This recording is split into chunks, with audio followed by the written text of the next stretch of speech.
अखिलेश प्रताप सिंह जी, आप क्या कहेंगे मुख्यमंत्री जी की पार्टी के होने के नाते, क्योंकि ये कह रहे हैं कि नहीं, असामाजिक तत्व प्रवेश करने की कोशिश कर रहे हैं जिनसे सरकार निपटेगी। देखिए, बीजेपी जो है ना बड़ी मायावी पार्टी है, क्योंकि इसने शुरू से किसानों को आतंकवादी, खालिस्तानी, पाकिस्तानी, चाइनीज अभी भी बता रहे हैं। तो ये भूमिकाएं बना रहे हैं। हो सकता हो ये लोग कुछ गड़बड़ करने की बात करते हो, या पूरे देश का किसान आंदोलित हो रहा है तो बहुत सी चीजें प्रभावित हो रही हैं। मैं आपको कुछ बातें बताना चाहता हूं, गौर करने वाली चीजें। आज जो ये मोदी जी की सरकार है, ये ईस्ट इंडिया कंपनी पार्ट 2 है।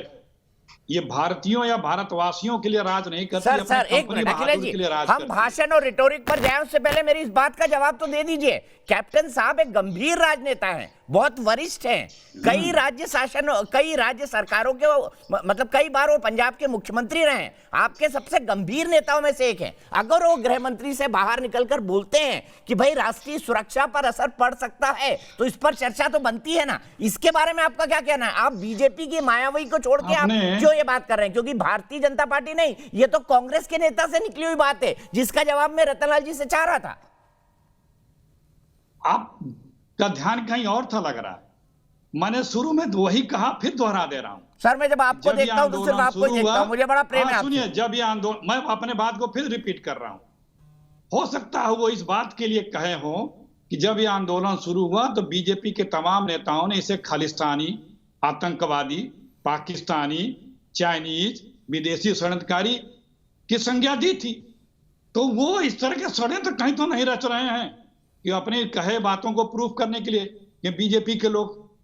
दूसरी बात, जब पूरे देश में आंदोलन होगा तो क्या राष्ट्रीय सुरक्षा को खतरा नहीं हुआ क्या? जब सब लोग आंदोलन हो गए। अब मैं आता हूं अपनी बात पे। मैंने आपसे कहा ना कि ये साहब बहादुर के ही लिए काम करती है। ईस्ट इंडिया कंपनी पार्ट 2 है। इसका ये जो कानून है कहीं किसान के लिए है नहीं। ये तीनों कानून ये कारपोरेटों के लिए है। मैं बड़े सामान्य ढंग से तीनों कानून बता दे रहा हूं। तीनों कानून में क्या है? एक कानून में है ईसी एक्ट जो है वो हटा दिया है, क्लास 3। आप जितना चाहें स्टोर कर सकते हैं, रख सकते हैं, कालाबाजारी करा सकते हैं, जमाखोरी कर सकते हैं, आप अलाउ कर दिएगा इसके लिए।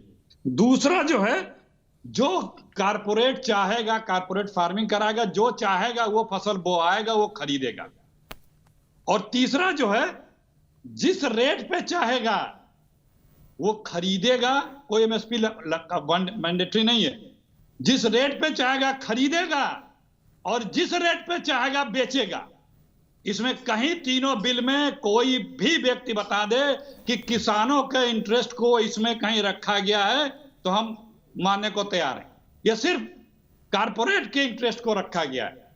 और देखिए इसके नुकसान क्या क्या होंगे, बहुत भयंकर नुकसान होंगे। हम आज 70%, 68, 69% लोगों को खाद्य सुरक्षा बिल के तहत कवर करते हैं। उनकी जब पीडीएस स्कीम चलाते हैं, जब हम सरकारी खरीद नहीं करेंगे, गोदामों को खत्म कर रहे हैं एफसीआई के, तो हमारे पास जब अनाज नहीं रहेंगे तो हम क्या डिस्ट्रीब्यूशन करेंगे? आज हम 25 किलो 35 किलो खाद्यान्न हर परिवार को देते हैं, एक एक परिवार को, गरीबी की रेखा उसके इस तरह करके, तो हम वो खरीदेंगे नहीं। अगर उसको हमें चलाना होगा तो हम प्राइवेट से खरीदेंगे, फिर प्राइवेट मनमाना रेट बताएंगे। और अगर ये नहीं करेंगे तो ये पीडीएस स्कीम को खत्म कर देंगे, कहेंगे आपके खाते में हम 200 रुपए भेज दे रहे हैं। आपने अपनी बात कही अखिलेश जी, समझ गया। हम ये पॉइंट कई दिनों से सुन रहे हैं, आपने अपनी बात बड़े प्रभावी ढंग से कही।